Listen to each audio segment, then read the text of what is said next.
இது வந்து ஒரு ஆர்கானிக் ஷாப்புன்னுவாங்க. உள்ளே எப்படி இருக்கும் பாருங்கள், பயங்கரமாக இருக்கும், ஆச்சரியமாகவும் இருக்கும்.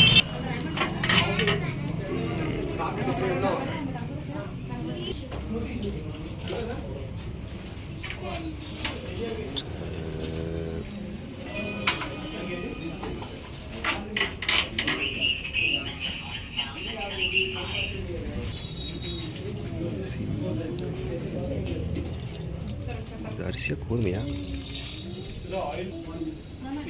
ஹோட்டல் எப்படி சாப்பாடு போடுறாங்க சாப்பாடு.